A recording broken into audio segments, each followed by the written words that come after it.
ஆனந்தி, இவ்ளோ நாள மனக்குழப்பத்துல அன்பு விஷயத்துல நீ பல முடிவெடுத்த. அதெல்லாம் நாங்க தப்பு சொல்லல. அதெல்லாம் எங்களோட பாயிண்ட் ஆஃப் வியூல தப்பா இருந்திருக்கும்.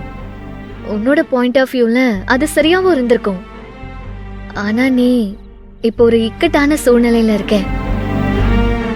துளசின்னு ஒருத்தி வந்ததுக்கு அப்புறம் நீ அன்புவை விட்டு கொடுக்கறேன்னு முடிவெடுத்தது ரொம்ப தப்பு ஆனந்தி. அதுவும் நீ துளசி கிட்டயே சொல்லிருக்க.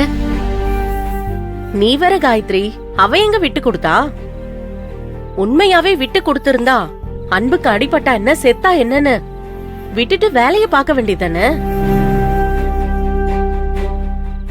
யாருக்குமே தெரியாம ஹாஸ்பிடல் போய் பார்த்துட்டு வந்தா. அப்ப இவளுக்கு அன்பு மேல இன்னும் காதல் இருக்குங்கறதால தானே?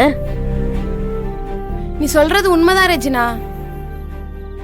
அன்பனை ஒரு நாள் பேசாம இருந்தாலே இவளால தாங்கிக்க முடியல. ஏதோ பெருசா தியாகம் பண்றாளாம். காலையில இருந்து அன்பனை எங்க இருக்காரு, என்னாச்சு, ஏதாச்சு, ஏன் வேலைக்கு வரலன்னு எல்லாரையும் ஒரு வழி பண்ணிட்டா. நாங்களே இவ துடிக்கிறத பார்த்து இனிமேல் மனச மாத்திக்குவா, அன்பனை விட்டு கொடுக்க மாட்டான்னு பார்த்தா கம்பெனில இருந்து கிளம்பி போய் துளசி கிட்ட இங்க வந்து சொல்ல வேணான்னு சத்தியம் வாங்கிட்டு வந்திருக்கா.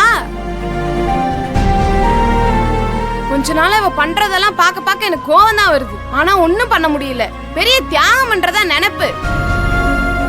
தியாகம் பண்றதா? இனிமே அதுக்கெல்லாம் வாய்ப்பே இல்ல. இங்க பாரு ஆனந்தி, நீ இன்னும் அன்ப மனசுல நினைச்சிட்டு இருக்கன்னு எங்க எல்லாருக்குமே நல்லாவே தெரியும்.